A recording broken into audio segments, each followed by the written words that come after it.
अब अखिलेश खासकर बीजेपी पर लोकतंत्र और संविधान विरोधी होने का आरोप लगाया है।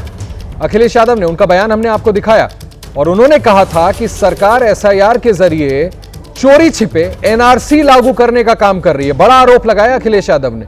उनसे इस बयान पर उत्तर प्रदेश सरकार की कैबिनेट ने चौतरफा हमला किया है। सुनाते हैं आपको। समाजवादी पार्टी और कांग्रेस पार्टी, टीएमसी जैसे दलों का राजनीतिक भविष्य खतरे में है। श्री अखिलेश यादव जी, ममता बनर्जी जी, राहुल गांधी जी और तेजस्वी यादव जी जैसे लोगों का राजनीतिक भविष्य खतरे में है। बाकी सब बहुत अच्छा है। आज आप देखिए, खासतौर पर अल्पसंख्यक समाज की बात की जाए तो देश का अल्पसंख्यक समाज तरक्की और तालीम की तरफ आगे बढ़ रहा है, रोजगार की तरफ आगे बढ़ रहा है, सिविल सर्विसेज में हमारा पार्टिसिपेशन बढ़ रहा है।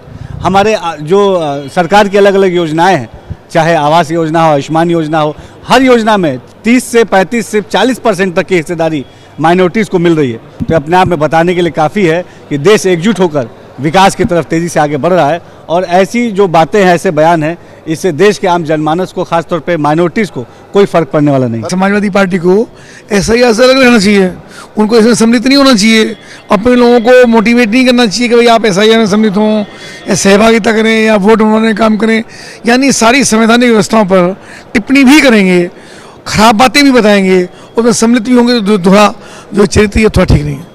वो 14 हारे, 17 हारे, 19 हारे, 22 हारे, 24 हारे, तो इसके वजह से उनको भय है, हारना है तो कुछ ना कुछ बोलते रहे हैं तो कम से कम वो बोल करके ही संतोष कर रहे हैं, तब बोलने भी आप लोग नहीं देंगे।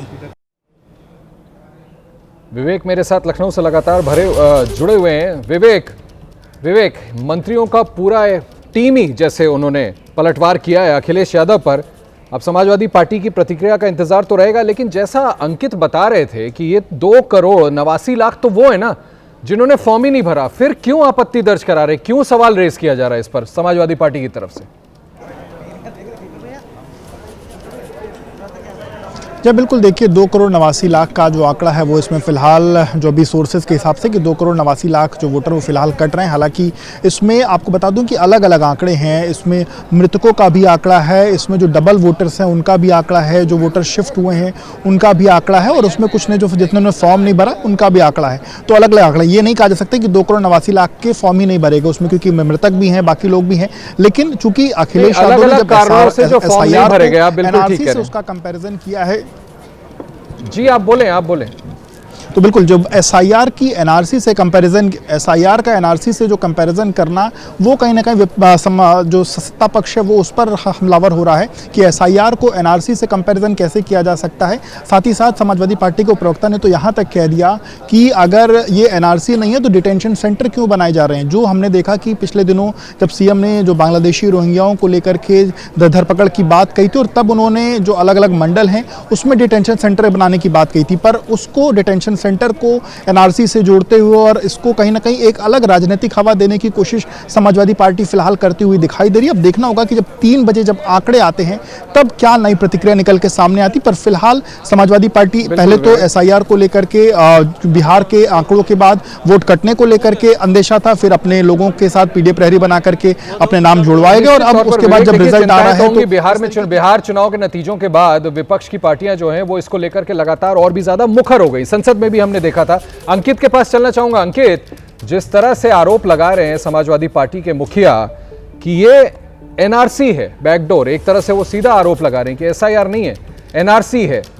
चुनाव आयोग की तरफ से, चुनाव आयोग भी तो देख रहा होगा ना कि किस तरह से इस पूरी प्रक्रिया पर सवाल खड़े किए जा रहे हैं। आपकी बात हुई होगी, चुनाव आयोग कैसे डिफेंड कर रहा है अपने आप को, क्योंकि इसको लेकर के सवाल कोई आज नहीं उठ रहे हैं। लगातार विपक्ष सवाल उठा रहा है कि वोटर्स लिस्ट को दरअसल अपने बेनिफिट के लिए आप इन्फ्लुएंस करने के लिए पूरी प्रक्रिया करा रहे थे। आशीष, जो अखिलेश यादव ने कहा या कुछ वक्त पहले टीएमसी के नेता कह रहे थे कि एनआरसी करवाया जा रहा है, तो यहां पर एक बड़ा अपडेट देना चाहूंगा। जो उत्तर प्रदेश के मुख्य निर्वाचन अधिकारी हैं, जो अभी प्रेस कॉन्फ्रेंस करने वाले हैं कुछ देर में, उनसे मैंने जो बातचीत भी की है, कैमरे पर भी उनका इंटरव्यू भी किया था, और उसमें उन्होंने एक बड़ी चीज बताई थी, वो दर्शकों तक पहुंचाना जरूरी है। वो ये है कि उन्होंने साफ तौर पर कहा कि अगर इस मतदाता सूची में, चाहे वो ड्राफ्ट मतदाता सूची हो या फाइनल मतदाता सूची हो, किसी का नाम यहां पर अगर नहीं भी शामिल हो रहा तो इसका मतलब यह नहीं है कि वो देश का नागरिक नहीं है। ये उन्होंने साफ तौर पर हमारे जो है इंटरव्यू के दौरान भी कहा था कि इसका मतलब ये नहीं है कि वो देश का नागरिक नहीं है, उसको देश से निकाल दिया जाएगा। लेकिन हाँ, उन्होंने ये जरूर कहा था कि हम किसी भी मतदाता को जो वयस्क है, हम किसी भी वयस्क व्यक्ति को देश का मतदाता बनने के लिए प्रेशराइज नहीं कर सकते। हम अपील जरूर कर सकते हैं, लेकिन ये हाँ जरूरी है कि जिसका भी नाम मतदाता सूची में आएगा वो देश का नागरिक होना जरूरी है। लेकिन इसका मतलब ये कतई नहीं है कि जिसका नाम मतदाता सूची में नहीं आ रहा है वो देश का नागरिक नहीं है।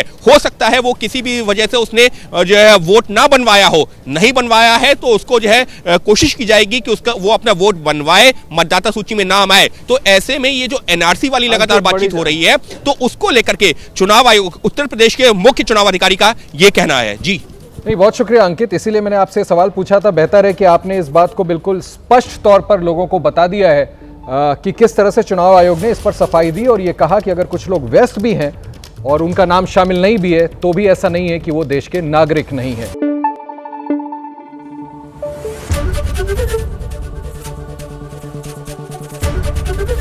एबीपी न्यूज आपको रखे आगे।